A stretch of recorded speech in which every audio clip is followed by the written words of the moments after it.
manifestação contra o aumento da passagem, surgiu a pergunta sobre qual o posicionamento do PCO frente ao MPL e o que aconteceu realmente no final das jornadas de 2013, se o apartidarismo no movimento não seria influência do PSOL e do PSTU. Bom, a nossa avaliação sobre o MPL é que ele é um movimento que está centrado na questão do transporte, né, passe livre, uma reivindicação correta, mas é um movimento muito mal orientado, né? Por exemplo, eles têm a ideia absurda de que o movimento não pode se centralizar. Isso aí transforma o movimento numa coisa caótica e ineficiente. Você vai num ato organizado pelo MPL e não tem carro de som, porque eles têm o preconceito de que se você tem um carro de som, então você tem pessoas que ficam acima das pessoas que estão participando, o que facilita muito para que alguém tome conta do movimento no seu lugar, né?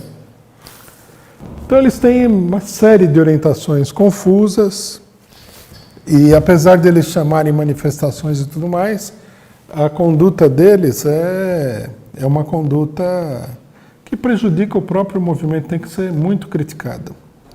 Essas concepções anarquistas de movimento horizontal e tudo, isso aí é uma coisa que é um preconceito de classe média, antigo, na esquerda, e nunca funcionou para nada. O pessoal gosta porque parece bonito, né? Todos são iguais, o movimento é horizontal, não há chefes, não há dirigentes, então é aquela fantasia política, mas na prática não funciona isso. O movimento ele tem que ser organizado, ele tem que ter uma centralização, ele tem que ter direções, ele tem que ter uma voz de comando. Tudo bem que ele seja democrático, ele deve ser democrático, mas ele tem que ter uma centralização. Nós temos que nos opor a esse tipo de coisa. Esse negócio do apartidarismo, do MPL, que é o traço, na minha opinião, mais negativo, porque muita gente não se dá conta, né? Na esquerda, até 2013, você vê que a vida ensina, né? Até os mais cabeçudos. Até 2013, você tinha frequentemente esse conflito. O PCO ia numa manifestação com a bandeira do PCO e aparecia lá um tonto e falava para a gente abaixar a bandeira. Isso aí é uma coisa absurda. Como é que você vai abaixar a sua bandeira? E por que você vai abaixar a bandeira? Porque um Zé Mané lá acha que você tem que abaixar a bandeira. Então nós, por exemplo, nunca abaixamos a bandeira em lugar nenhum. Em algumas passeatas de esquerda saiu até briga por causa desse negócio da bandeira. No MPL isso aí era constante. O pessoal vinha assediar todo mundo para não abaixar a bandeira, para abaixar a bandeira, não levar a bandeira, etc. e tal. Aí a pessoa que fez a pergunta perguntou o seguinte: isso é influência do PSOL? Não. Ficou comprovado que isso daí é uma política da direita. Porque em 2013, os direitistas entraram nas manifestações e vinham forçar as pessoas a baixar a bandeira pela força. Aí quando apareceu claramente que isso era uma política da direita, os esquerdistas acalmaram.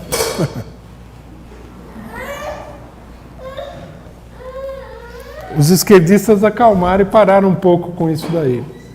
Ainda tem os saudosistas, né, do abaixa sua bandeira, que aparecem nos atos aí. Nós temos que entender uma coisa. O principal foco de demagogia direitista é a denúncia dos partidos. Eles pegam o fato de que os partidos burgueses têm alto nível de corrupção, de negociatas, não fazem nada por ninguém e tal. Eles pegam todo esse espetáculo tenebroso para impedir a organização partidária. E isso é dirigido contra a classe operária. Então, nenhuma pessoa que tem consciência do que está fazendo vai fazer campanha junto com a direita contra a organização partidária. É uma política da direita e é uma política demagógica. Se você é de um partido, você tem a obrigação de mostrar para as pessoas que aquela proposta está vinculada a um partido. Senão você está se escondendo, enganando as pessoas. Isso aí várias organizações de esquerda fazem também. Não aparece com a sua própria cara, eles vão disfarçados na manifestação. Todo mundo devia exigir que a pessoa aparecesse com um partido. Qual é o seu partido? O que esse partido propõe?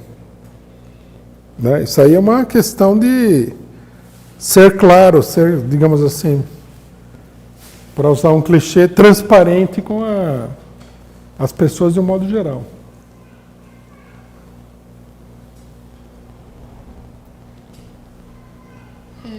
Próxima pergunta. O Marcelo Crivella quer revistar ônibus que vão para as praias no Rio de Janeiro e proibir que negros e pobres das favelas cheguem às praias. É a segregação colocada em prática no Rio? Digamos assim que é mais uma tentativa, né? Porque eles já tentaram isso aí várias vezes e normalmente fracassa. O que seria interessante seria ver uma tentativa dessa daí ser quebrada por uma rebelião geral dos segregados, né? Ou dos que estão tentando segregar.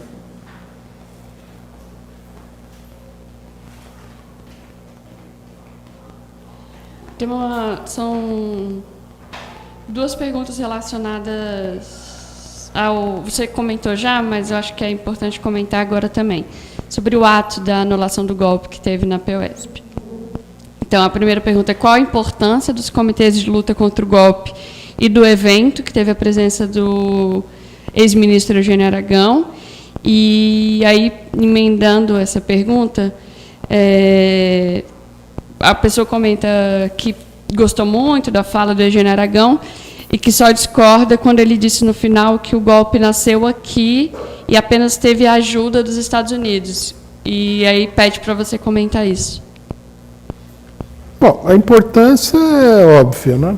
É preciso dar uma forma organizativa, um pensamento político, uma consciência política, uma tendência política que existe no país.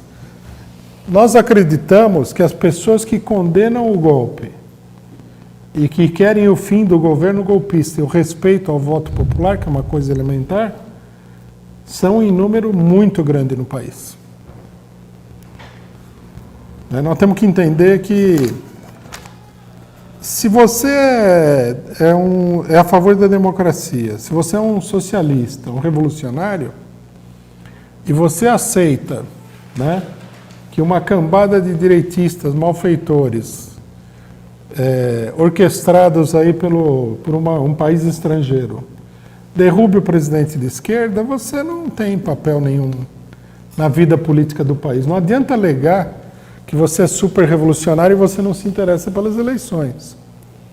Você é um elemento servil. A pessoa vem e faz o que quiser com você, faz você de gato e sapato. Eu acho que muita gente no Brasil entende isso daí. É elementar. A pessoa foi lá, votou, né? E quer ver o voto respeitado. Tanto tem a palavra de ordem, né? Não obrigado, já votei, né? Quando o pessoal fala em eleições diretas. A eleição foi em 2014, tudo isso está certo mesmo. Tem que respeitar. Se nós que somos revolucionários, nós não vamos pedir para as pessoas respeitarem os direitos democráticos escritos em lei, as garantias democráticas da Constituição, a liberdade de expressão, o direito de voto, o resultado do voto, se nós estamos dispostos a sacrificar tudo isso, então nós somos revolucionários de quê exatamente? Alegar que isso daí é política burguesa é um pretexto totalmente sem sentido. É a política que está aí. Você não vai chegar ao socialismo pulando a etapa da política burguesa. Você tem que intervir, né, no regime político tal como ele é. Então, isso é muito importante. Os comitês, eles estão abrindo uma porta para as pessoas que pensam assim, que são muitas, e que estão dispostas a fazer alguma coisa. Essas pessoas são uma parte do PT, uma parte não é do PT, mas também não achou certo. Há pessoas que não são do PT, mas votaram no PT. Há pessoas que votaram em outros candidatos. É muita gente. Então, nós temos que contribuir para que essas pessoas se organizam e atuem na luta contra o golpe, reivindicando agora a anulação do impeachment. Bom, a fala do Aragão, ele falou várias coisas com as quais a gente não concorda, lógico. No debate, nós não fomos lá preocupados em rebater nada. Pelo contrário, a nossa ideia era reforçar aquilo que nós temos em comum. Então, por exemplo, o que eu achei mais positivo é que, apesar da diversidade de opiniões, existe uma clareza sobre o fato de que o voto tem que ser respeitado, que a gente não tem que ficar fazendo transação com os golpistas como se estivesse tudo normal, que não tem que reivindicar eleições diretas, que tem que reivindicar a volta do governo eleito. Isso aí ficou muito claro no debate. Então, isso que é o mais importante. E nós achamos também o seguinte, que quanto mais pessoas com opiniões, cada um com a sua opinião, cada um com a sua análise, cada um com a sua avaliação, se juntarem nesse movimento em torno desse eixo, melhor. Bom, e aí, lógico, como é um movimento democrático, cada um coloca a sua posição. Como o Aragão, ele divergiu de coisas que a gente falou, é direito dele, normal, é isso mesmo. A gente não se preocupou com isso porque a nossa preocupação lá não era essa. Bom, sobre esse ponto específico que ele levantou, eu acho que ele está equivocado. Eu concordo com ele que aqui há canalhas e pilantras e criminosos o suficiente para levar adiante o golpe. Mas esses canalhas, pilantras, criminosos, etc. e tal, eles foram visivelmente orquestrados pelo imperialismo. Que eu acho que nós temos que entender duas coisas. Primeiro que o mundo tem dono. Não existe esse negócio de país independente. Se o país tiver uma mínima independência, você já vê logo o conflito. O Brasil sempre foi uma espécie de colônia norte-americana. Os americanos aqui pintaram e bordaram. Eles tiveram a mão, desde 1930, eles tiveram o dedo em todas as crises nacionais, todas. Inclusive essa. E nos momentos em que não há crise, eles tiveram o dedo na escolha dos governantes, na atuação do Congresso, do Judiciário, etc. e tal. O aparelho de Estado brasileiro ele é muito entrelaçado com o aparelho de Estado norte-americano, o caráter de um país que é quase uma colônia direta do outro país. Os agentes da Polícia Federal são treinados nos Estados Unidos, o Moro foi treinado nos Estados Unidos, o Julian Assange denunciou que o Temer era informante do governo norte-americano, um espião contra o seu próprio país. Né? Todo mundo sabe que a destruição da Petrobras é uma exigência dos grupos monopolistas estrangeiros contra o país. A destruição da engenharia nacional é uma exigência. Né? A destruição do programa atômico brasileiro é uma exigência. Todo mundo está vendo isso daí. O Brasil é um país dominado pelo imperialismo norte-americano. Foram eles que fizeram tudo isso. O Temer, né, a quadrilha que ele colocou no governo, o PSDB, esses são funcionários do governo norte-americano. Sempre foram. Vocês acreditam realmente que um governante como Fernando Henrique Cardoso pega uma empresa como a Vale do Rio Doce, vende por 1% do valor da empresa as maiores jazidas minerais, uma das maiores jazidas minerais do mundo, vende por um preço irrisório porque ele está pensando no bem do país? Lógico que não. Ele está a serviço dessas empresas monstruosas que fazem o que querem.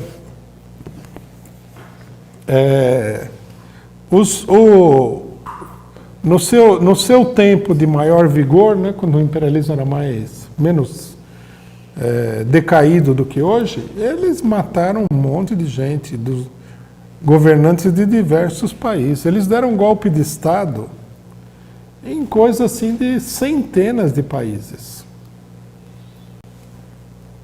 Um atrás do outro. Na América Latina, o único país que não teve golpe de Estado na América Latina nos anos 60 e 70, ou antes, né, caso do Paraguai, foi a Venezuela.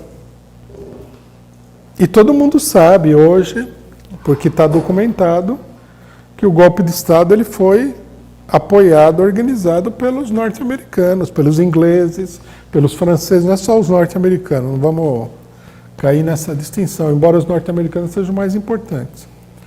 Acho que, assim, para quem tem uma noção do sistema da política mundial, a presença do imperialismo na política de todos os países é uma coisa dada. Você não precisa perguntar, será que os norte-americanos têm participação nisso? Será que o imperialismo em geral tem participação nisso? Eles sempre têm. Digamos assim, é o governo invisível de países como o Brasil. Então, também não acho...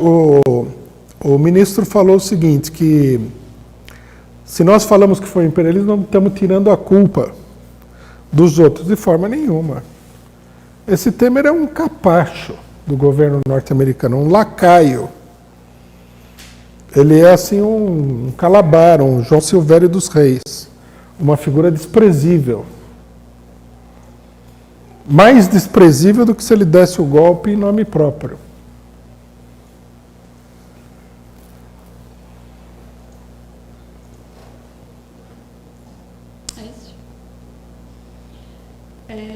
Pergunta sobre eleições diretas e a possível candidatura do Lula, né? Lula já anunciou sua candidatura e busca uma aliança com PDT e PSOL.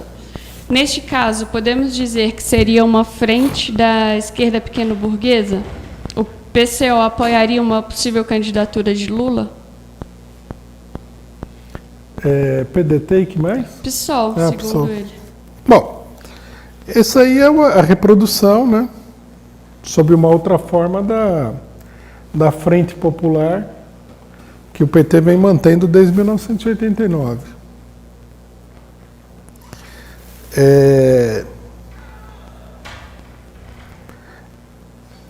Então, essa frente nós condenamos, nós não somos favoráveis a ela.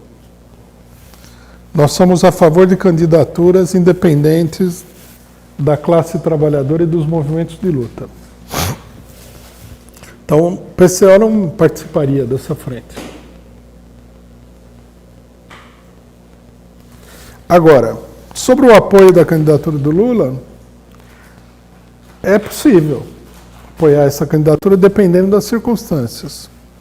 Não é a nossa política preferencial, mas, logicamente, que nós temos que ter em conta que uma eventual candidatura do Lula pode criar uma enorme polarização no país. Então nós temos que levar isso em consideração. Não podemos descartar essa possibilidade. Mas se numa eventualidade que não está colocada nem nada, não estou formulando aqui nenhuma política, né?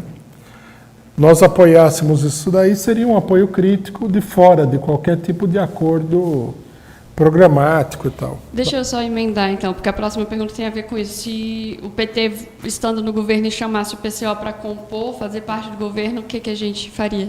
Não aceitaria. Nós não podemos assumir responsabilidade por governos que levam adiante uma política fundamentalmente capitalista, mesmo que esse governo realize algumas reformas sociais.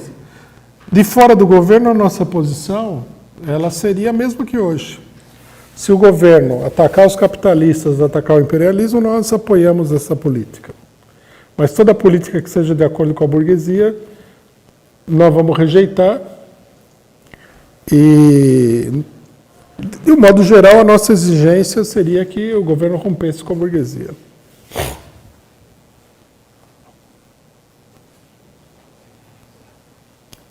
A próxima pergunta é: qual a dificuldade de se formar uma frente ampla, tipo no Chile nos anos 70 e como no Uruguai atualmente? Aí ele comenta, né? É tão difícil sentar numa mesa com todas essas lideranças e definirem um programa comum? É difícil.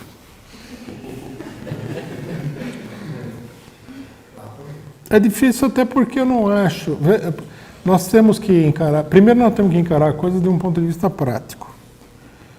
É um tanto quanto extravagante que um partido como o PT, que já elegeu o presidente da República, e um partido como o PCO, com muito pouco voto, eles se sentem na mesma mesa para discutir um programa de governo comum. Tendência do PT é não aceitar isso daí. Esse é o primeiro problema. O segundo problema é que o PT ele não é favorável a constituir um governo de trabalhadores. Ele é favorável a constituir um governo de coalizão com partidos burgueses.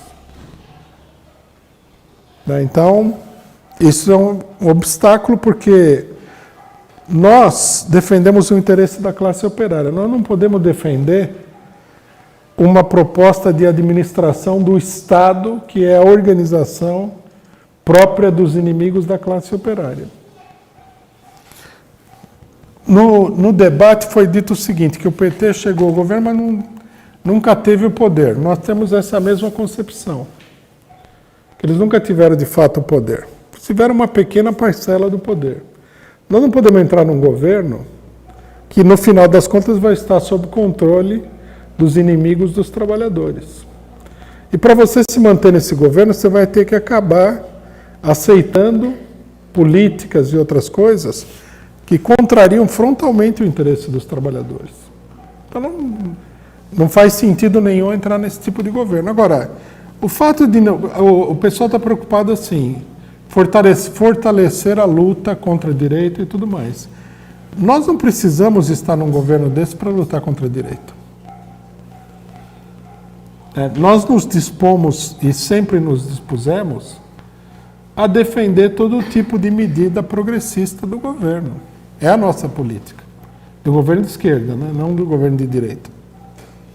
Nós nos dispomos a combater os inimigos direitistas desse governo. Essa é a nossa política sempre. Senão seria uma coisa sectária, né?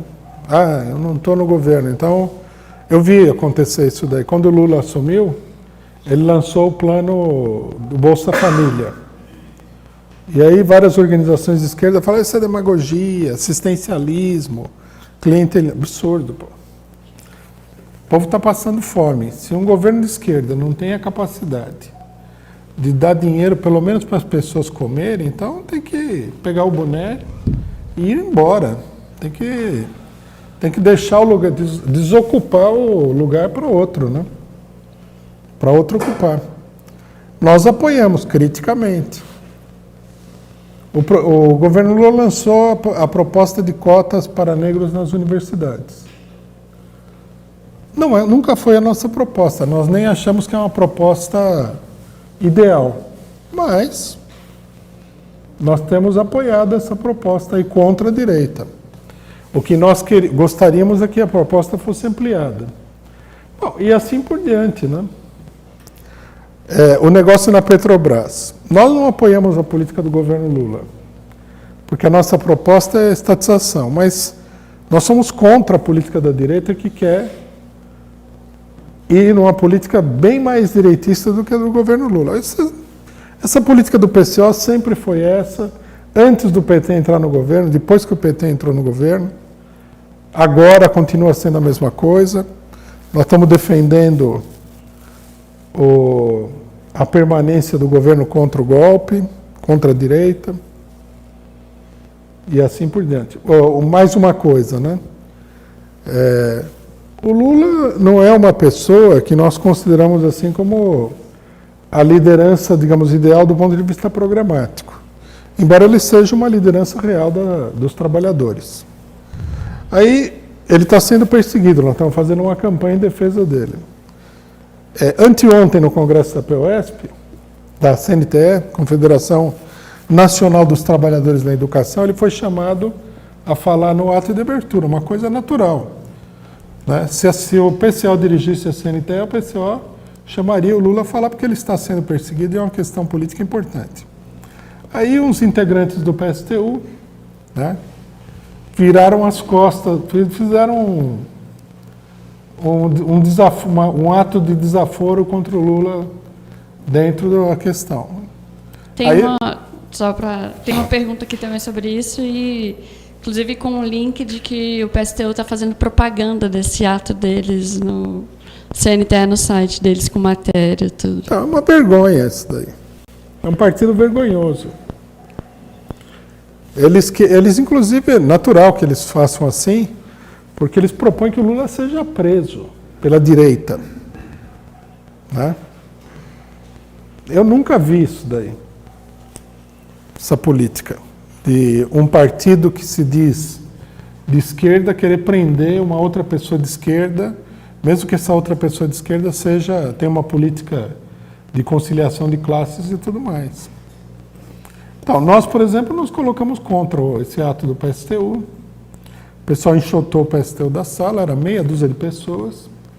A imprensa de direita tentou valorizar o negócio, né, para dizer que sindicalistas estão contra o PT e o Lula.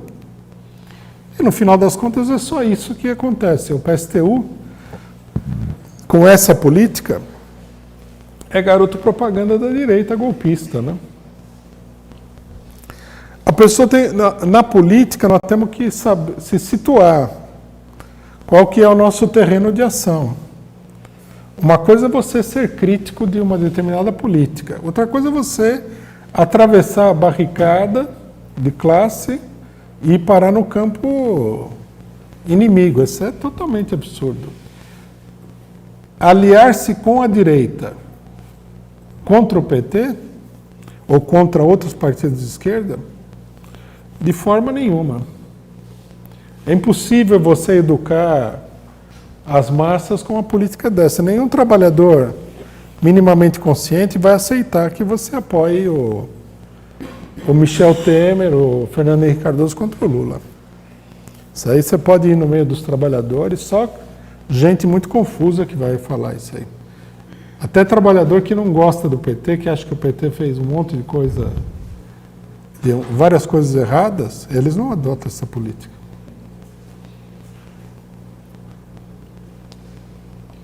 O governo parece estar dividido entre a elite local, representada, entre outros, por Oblário Maggi e Henrique Meirelles, e o imperialismo de Serra e Parente. Como intervir nesta ofensiva do imperialismo? Nós temos que esclarecer para os trabalhadores o que está acontecendo. Num certo sentido, a política aí, nesse caso, ela é parecida, não é a mesma, mas é parecida com a política que nós temos em relação ao PT.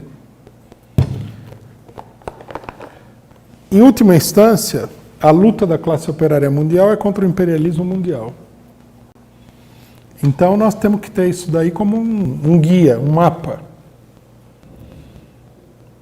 Você não pode se confundir sobre esse problema. Aí você deve ir analisando as diferentes frações da burguesia em relação a esse aspecto fundamental. Bom, logicamente que a política é uma coisa complexa, não é para... a formulação da política não é para pessoas sem conhecimento político. Então, você tem que ver, mas nós temos que distinguir, a princípio, para formular uma política entre os diversos setores da burguesia. Assim como nós não confundimos o PT com todo o setor golpista, nós sabemos que dentro do setor golpista tem interesses sociais diferentes. Quem não é capaz de distinguir as contradições entre as classes e camadas de classe vai acabar fazendo uma política totalmente equivocada. Agora, na hora de formular a política é complexo, porque uma coisa é a teoria política, então você distingue, etc. e tal. A ação política, ela não é teórica, ela é prática, né? Isso é uma observação, uma curiosidade metodológica e teórica. A gente tem que distinguir, isso é uma distinção que eu vi já explicada por algumas pessoas, e muito inteligentes. Nós temos que distinguir entre a ciência e a arte. São duas coisas totalmente diferentes. A ciência, ela busca a relação daquilo que acontece com as causas. Qual é a causa? Então, por exemplo, qual é a causa do golpe? Uma aliança de setores do grande capital nacional com o imperialismo contra o PT, o nacionalismo, blá, blá, blá. Então a ciência, ela tem essa função, ela explica esses fenômenos. A arte, não concebida no sentido de artes plásticas, nada, mas num sentido amplo, ou seja, no sentido de técnica, digamos assim, coisas que você faz, a preocupação é entre os meios que você utiliza e o objetivo que você quer alcançar. Por exemplo, se você é um marceneiro, você pode ter muitas ideias teóricas na cabeça sobre a madeira, tipos diferentes de madeira, umidade, impermeabilização, resistência, pipipipipi, mas no final das contas a sua tarefa é saber com quais ferramentas, com quais materiais você constrói uma mesa, vamos supor. Então, a política, ela pertence a esse segundo ramo de atividades. Ela é guiada pela teoria, mas ela não é teoria. A teoria serve para você formar uma opinião, uma concepção sobre aquilo. Mas a política é uma arte prática. Ela é arte e não ciência, no sentido, como toda arte prática, ela é científica, mas ela não é uma ciência. Então, a tomada de decisão política depende muito de uma série de fatores práticos também, que a gente vê no dia a dia com todas as pessoas que fazem coisas práticas. Um exemplo que é muito comum é o seguinte: você tem um mecânico de automóvel. Então, vamos supor que ele tem um grande conhecimento teórico sobre como funciona o automóvel. Mas você nunca vai encontrar um mecânico que, baseado na experiência dele na circunstância, não faça alguma coisa que seja inesperado para a pessoa exclusivamente teórica. Ele vai chegar e falar, não, isso aqui, se a gente desapertar esse parafuso aqui, que nem deveria ser desapertado, esse problema desaparece. Sempre tem isso aí. Ou o médico que na hora H fala, eu vou resolver esse problema aqui assim. Não foi o que ele aprendeu na escola de medicina. Porque a vida é mais ampla do que a escola, do que a teoria, né? O próprio Lenin mostrou isso daí, né? Na Revolução Russa de 1917. Quando ele passou por cima de toda a teoria do Partido Bolchevique, os militantes do Partido Bolchevique falaram, mas e a teoria? E a nossa teoria? Então ele deu uma frase que todo mundo deve lembrar, precisa ser bem compreendida, mas é muito importante, uma frase do Goethe, o poeta alemão. Ele falou, a teoria, meu amigo, é cinzenta, mas a árvore da vida é verde. Quer dizer, a teoria, ela não dá conta do mundo real. Ela dá conta de uma parte. Sem teoria, você não vai conseguir. Mas a vida é dinâmica, as coisas acontecem, situações inesperadas surgem. A política é assim. Então nós temos que estar de olho aí para todas as eventualidades, né? E ver como agir. A gente já falou disso na semana passada também, mas teve um pedido para comentar os ataques contra o juiz Valois do Amazonas. Isso aí mostra o que está acontecendo, né? Nesse longo período aí,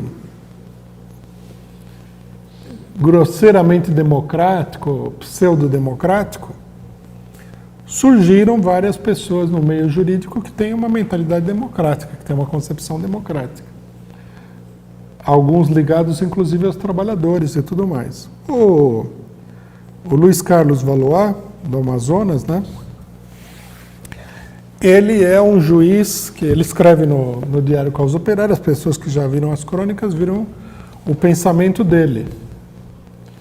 Ele é um juiz que defende uma política humanista, digamos assim, democrática, diante do sistema penal. Ele critica a ditadura dos juízes, apesar de ele ser ele mesmo um juiz, critica o sistema penitenciário. Se nós conhecemos bem o meio judiciário, né, vocês imaginem aí quanto Temer, quanto Gilmar Mendes não tem no meio desses juízes. Os juízes, eles têm uma propensão para a opressão que não é pequena, principalmente num país como o Brasil, né? Em outros países, os juízes são mais ponderados. Por exemplo, na Inglaterra, ninguém começa a ser juiz antes dos 50 anos de idade. Quer dizer, o cara já é escolado, não é assim que ele vai lá fazer qualquer coisa. Ele é reacionário também, mas ele é escolado. Aqui não. Aqui tem juiz aí de 30 anos de idade. O cara é um ignorante. A gente viu o caso Rengels aí com os procuradores, né? O pessoal é muito ignorante. Esse Dallagnol, eles aparecem com um título, coisa tipicamente brasileira, né? Eu tenho o título da Universidade de Harvard. Isso aí não vale um tostão furado. Isso é um pedaço de papel. Você pode enxugar o chão com esse pedaço de papel, que ele não tem utilidade melhor. Quem acredita nesses pedaços de papel é um completo iludido, um trouxa. Esse pessoal é um pessoal bruto, não conhece nada de lei, ignorante, sem nenhuma formação cultural séria. Essa aqui é a realidade. Então aparece aí o Valois, que é uma pessoa séria, uma pessoa que discute o problema seriamente, como em qualquer corporação na sociedade capitalista, ele vai ser duramente perseguido, até porque, numa determinada situação, ele pode ameaçar o interesse dos juízes lá. Né? Quantos juízes no Amazonas não tem o rabo preso com essas coisas que acontecem na penitenciária? Aí o que eles fizeram? Acusaram o Valois de ser dele ter o rabo preso. Eu vi uma entrevista do Valois que ele fala que não é uma perseguição. Que às vezes a polícia ouve porque o que eles acusam o Valois é que o nome dele aparece numa conversa de acho que um advogado e um preso do PCC. Mas não aparece dizendo que ele recebeu dinheiro, nada. Só aparece o nome dele. Então ele explica, logicamente que ele sendo um juiz liberal, os presos têm maior confiança nele do que nos outros juízes, lógico. E aí ele fala, a Polícia Federal viu o meu nome na gravação e tirou a conclusão, porque eles são... é a interpretação dele. Eu acho que ele é uma pessoa visada. Ele está sendo perseguido e o que eu acho que merece maior destaque nessa história é a matéria do Estado de São Paulo, que no momento que ele foi entrar na penitenciária, onde o pessoal estava esquartejando os membros do PCC, o Estado de São Paulo tirou uma matéria acusando ele de ser do PCC. Quase que uma tentativa de assassinato, né? Eu acho que isso aí valeria um processo contra o Estado de São Paulo e precisaria ver o que tem por trás. Por que essa política de colocar a vida do juiz em risco? O que está por trás disso aí?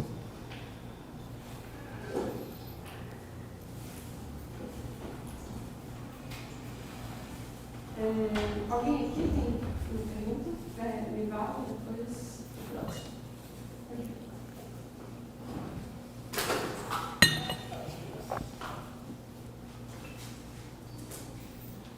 Estou achando interessante a política de bandeira de lutas por juiz ser eleito, né? E não por concurso. Não sabia dessa informação de que juiz somente após os 50 anos, né, na Inglaterra. O Moro tem 40 anos. Tá? Certa feita perguntaram para o senador, ex-governador lá do Paraná, o Requião, como é que o Moro tinha conseguido virar juiz. Diz ele, tem um monte de gente que faz concurso e na base é um expert em decoreba e daí consegue passar no concurso. Ou pior, né?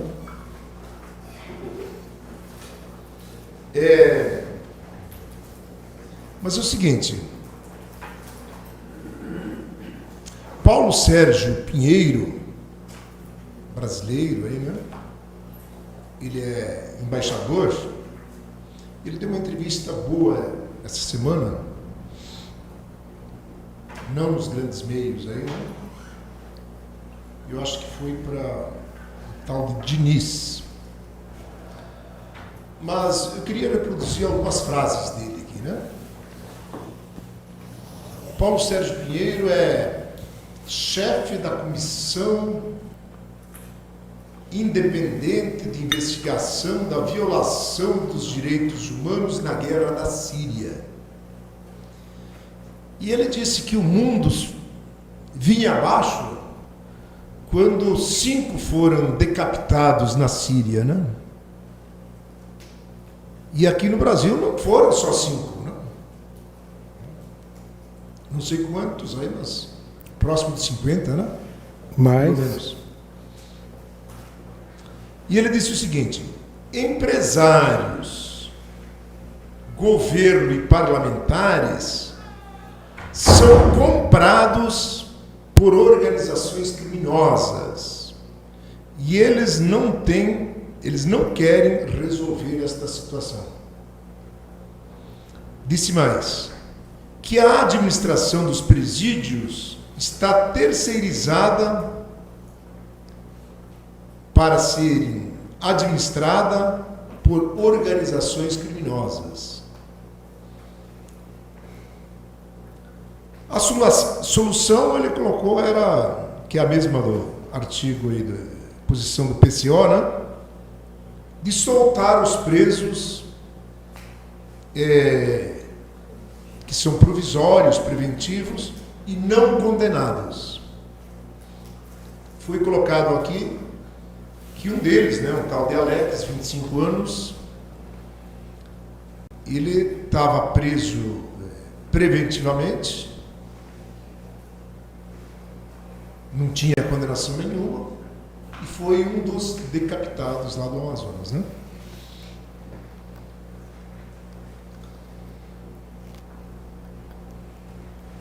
Interessante que, se fossem soltados esses quase metade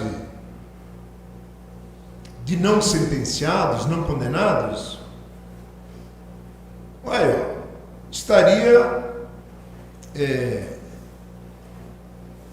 caminhando na diretriz da PEC 55, né? Não estourar os gastos públicos. E até ia dar lucro, né? Ia reduzir os gastos, né? Nós que somos contra a PEC 55, olha, esse item aí eu acho que nós somos a favor, né? Desse jeito. Desse Soltando jeito. os presos. Quer dizer que nem ali eles conseguem ser coerentes, né? Mas eu queria só enfatizar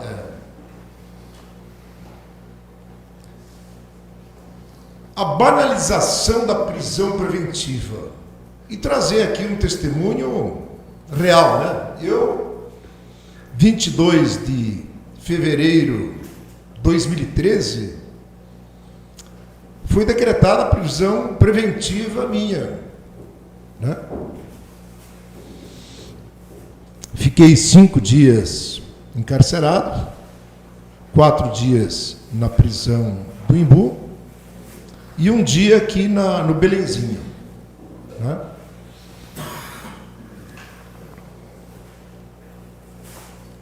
Daí foi solto porque meus familiares fizeram uma vaquinha lá e pagaram a fiança. Né? E 38 meses depois, daí eu fui, o processo correu e eu tinha sido denunciado por 3 crimes, desobediência, porte de arma e desacato. Umas porcaria, né? Pelo amor de Deus. Por causa desses... Bem, a sentença saiu e eu fui inocentado em primeira instância, né, de todas as 3 acusações.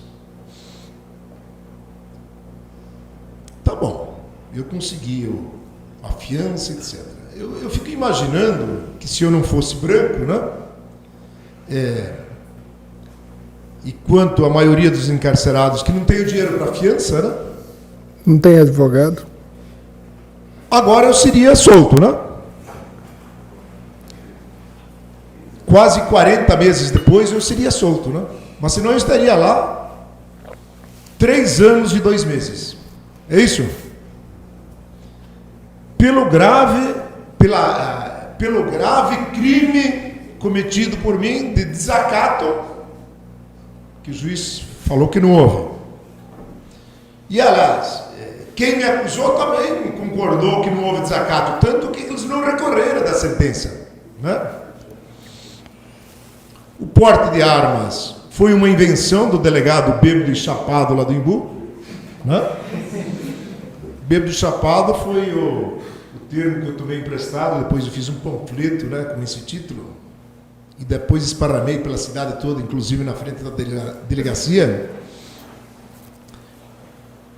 que eu tomei emprestado esse termo porque os meus colegas encarcerados falaram isso, né?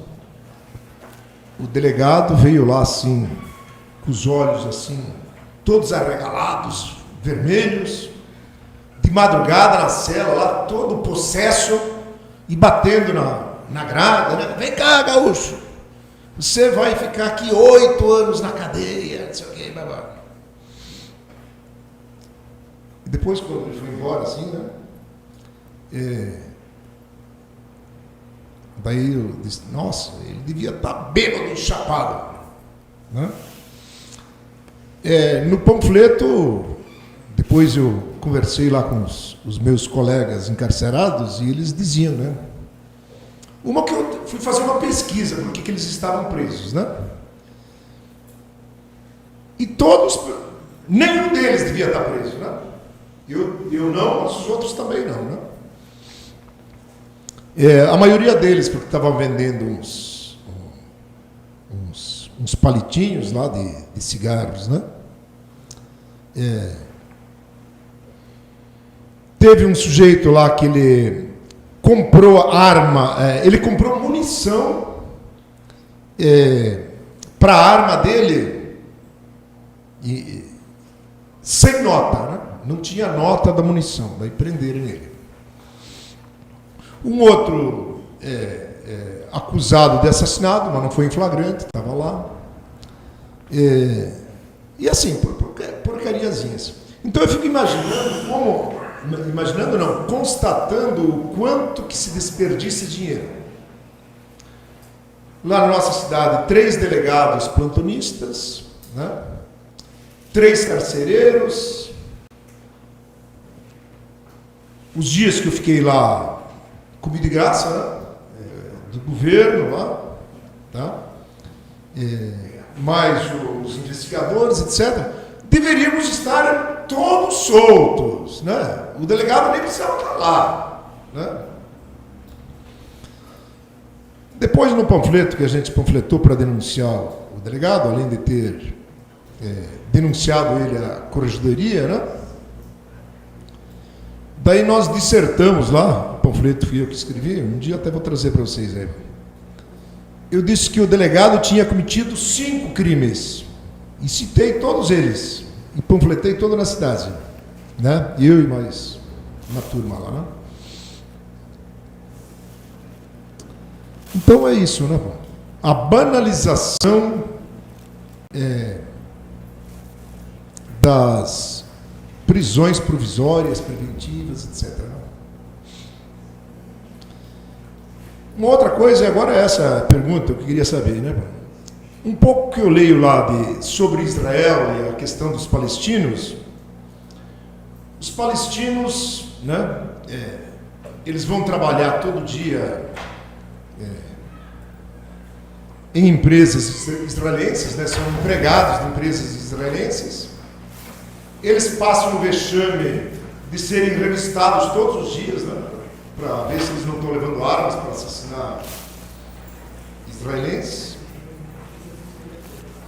E os salários dos palestinos são inferiores e sem direitos trabalhistas, previdenciários, etc. Né? E me parece que nos Estados Unidos também é assim. Né? Então se prende por motivos banais, e depois as empresas contratam esses presidiários, e daí não precisa pagar o salário mínimo, né? Pode pagar até menos, etc. Então se prende para ganhar dinheiro, para pagar salários aviltados, e não para combater crime. Gostaria de, não sei o quanto de conhecimento tem, mas eu já li diversos textos, diversas reportagens, dizendo mais ou menos isso. Obrigado. É relacionado? Não.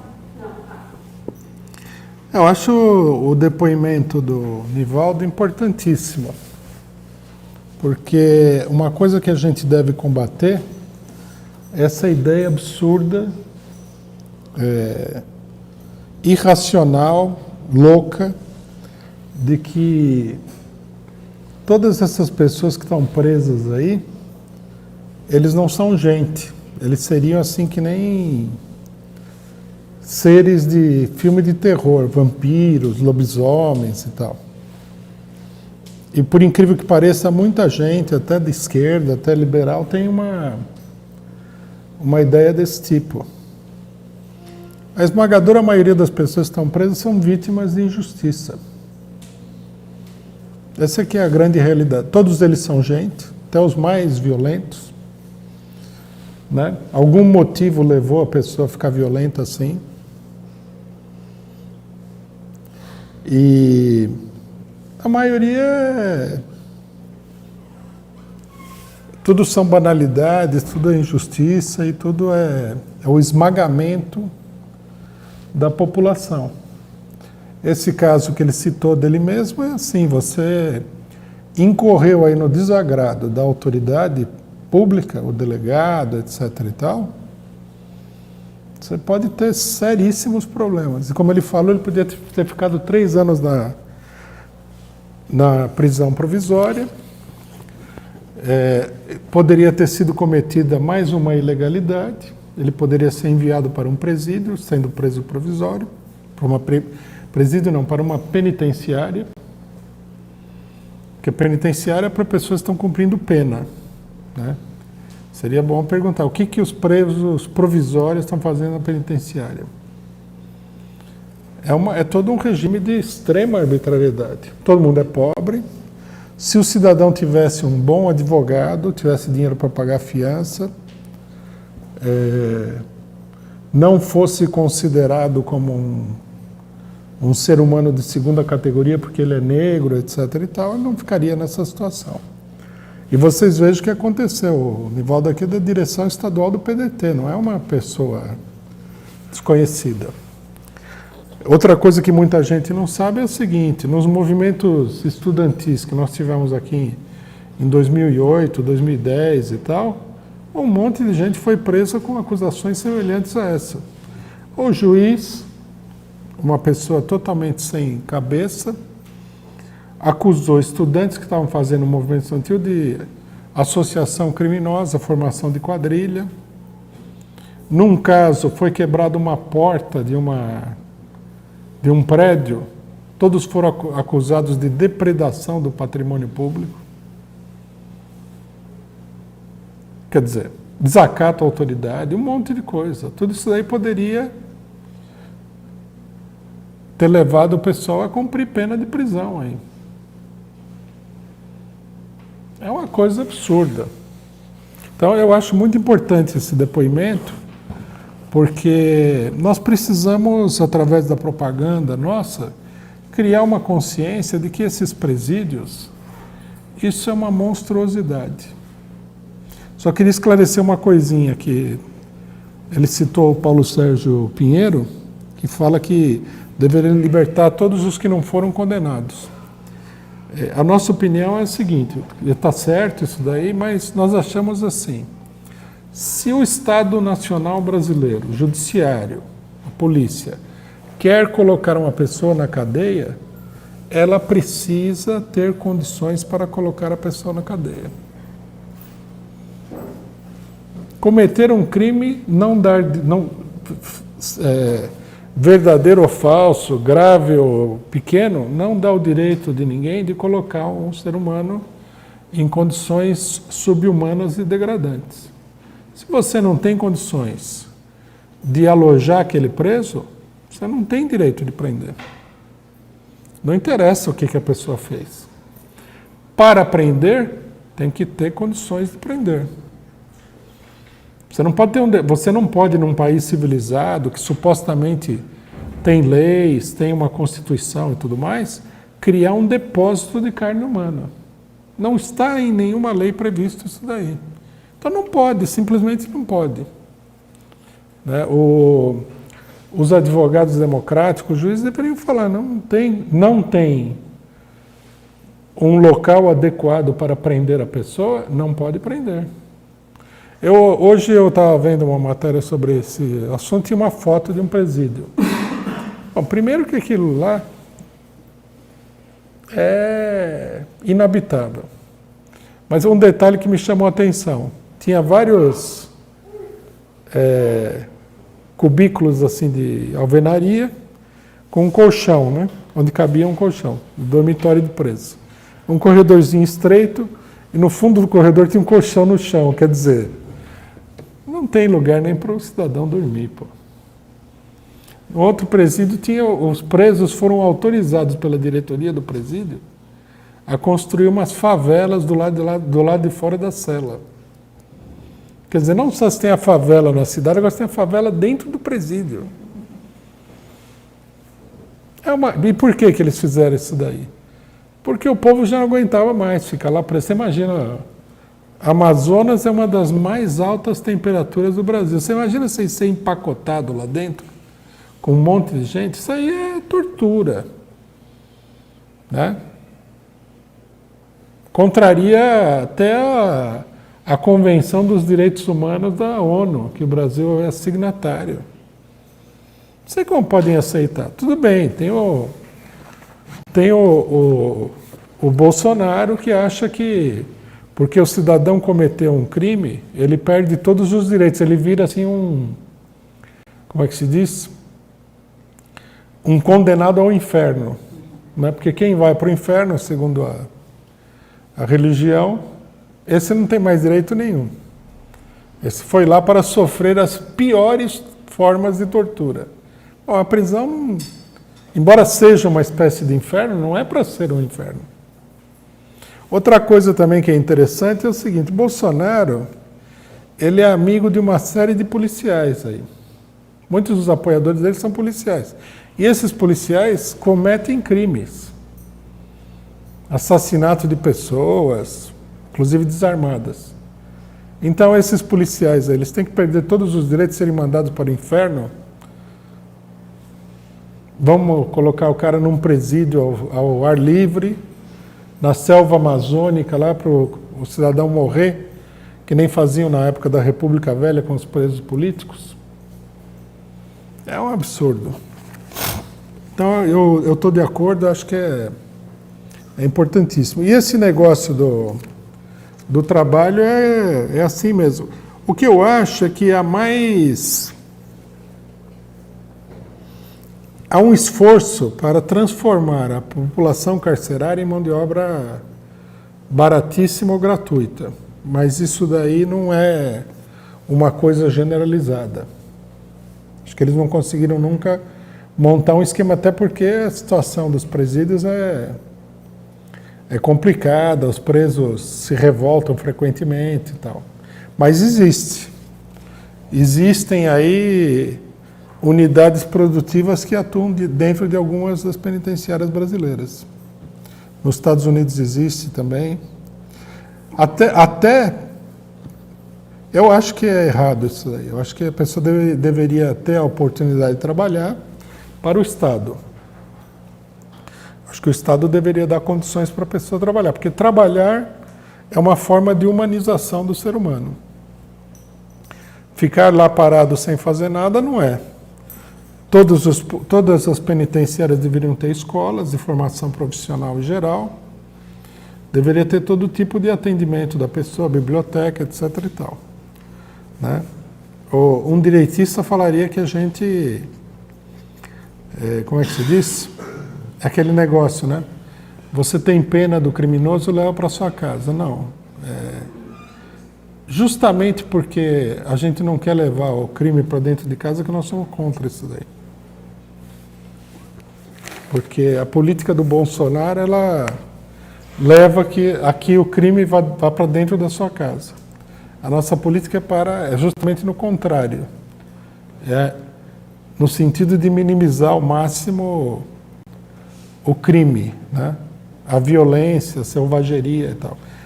Aí eu acho que os direitistas vão ter dificuldade de entender, porque é um problema de civilização, de cultura, né?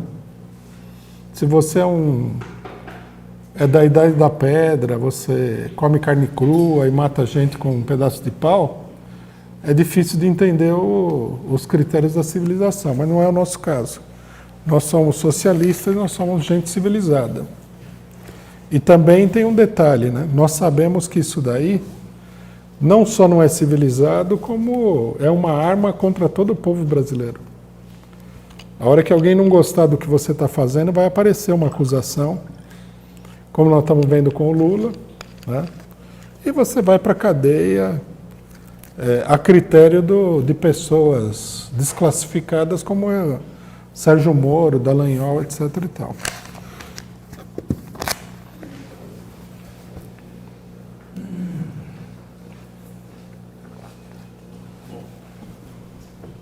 Primeiramente, eu queria, como sugestão, né, seria uma segunda edição daquele livro que você fez sobre o golpe. Seria muita atualização, né? Agora a pergunta é o seguinte, que em 83, até estive na época em Santo Amaro, começou um quebra-quebra que se estendeu em São Paulo e foi todo o Brasil. Foi. Inclusive acarretou um ensaio de greve geral e até nas diretas que caiu a ditadura, né? Será que a situação atual não poderia teria repetir essa época? de uma agudização da crise, do desemprego, o pessoal no desespero, começar com quebra-quebra e mudar a situação do país. Eu acho que sim. Está se formando uma situação parecida com aquela, né? E eu diria até mais o seguinte, eu acho que se acontecer isso aí agora, vai ser uma reprodução muito ampliada do que aconteceu em 83. Em 83, nós estávamos numa situação parecida com essa daqui. Nós tínhamos... Começou um movimento grevista a partir de 1978, no ABC. Aí o movimento grevista começou a se espalhar por vários setores econômicos. A gente teve greve dos metalúrgicos de São Paulo e do ABC em 1980. Eu acho que teve greve em Osasco, Guarulhos, não sei, também em outras cidades. Outras categorias industriais entraram em greve e tudo mais. Diante dessa situação, os patrões começaram a responder com uma alta de preços. E a ditadura decidiu controlar a situação com uma política recessiva. O Delfim Neto lançou aí uma política bem duramente recessiva, que vai de 1981 a 83, justamente, que é o quebra-quebra de Santo Amaro. Isso aí provocou milhares de demissões, né? Mas foi a primeira fase de demissões depois do milagre econômico. E as demissões criaram um clima de instabilidade que resultou no quebra-quebra. Houve outros movimentos assim também. Se não me engano, em 81, teve um outro quebra-quebra em Belo Horizonte, da construção civil. Eu acho que a situação é parecida, porque a última previsão que eu vi da situação econômica é que a recessão que está sendo provocada pelo governo, ela duraria 2 anos, até 2018. Eu acho que o grande temor da burguesia com essa questão, além da falência de empresários, etc. e tal, é que as demissões transformem o país num barril de pólvora. Hoje em dia, dado o aumento da pobreza em relação a 83, né, nós temos que lembrar, de 83 para cá, as contas de água, luz, telefone subiram extraordinariamente. Em 83, você pagar uma conta de luz era uma coisa simples. Você nem ficava preocupado de pagar a conta. Hoje, a pessoa sua para pagar a conta de água e luz. Telefone também, mesma coisa. Assistência de saúde, educação era bem melhor do que hoje. Tinha uma série de empresas estatais onde o parente da pessoa desempregada trabalhava, ganhava melhor e tal. O empobrecimento da população de lá para cá é muito grande. Então, quer dizer, a hora que baixa aquela recessão, a população não tem defesa, então o negócio bate com força mesmo. E eu acho que se São Paulo, por exemplo, entrar naquele clima de 83, nós vamos ver uma coisa aqui que vai ser realmente extraordinária. Se a população da periferia perder aí o bom humor nesse sentido, é capaz de tocar em fogo na cidade inteira. E eu acho que a burguesia sabe disso. Daí o temor, a volta atrás, toda a questão. Outra coisa também, a pobreza provocada pelo governo FHC não foi superada, ela foi aliviada. O Brasil tem uma situação crônica de subemprego, né? Aí vem o Dória também, que é o palhaço maléfico, né? Ele é palhaço e ele é maldoso ao mesmo tempo. Ele já tirou 200 camelôs da Paulista. Quer dizer, um demite e o outro não deixa o cidadão sobreviver. Aí querem colocar todo mundo no presídio. Bom, assim vai terminar que a coisa tem uma tendência aqui a ficar muito feia mesmo. E o massacre no presídio é um sinal disso daí. É uma coisa muito ingênua achar que toda essa violência aí é porque o pessoal é gangue organizada, facção criminosa. Não, violência é porque o ambiente lá, ele leva... É uma panela de pressão. A panela de pressão no Amazonas explodiu. É isso que acontece quando explode uma panela de pressão.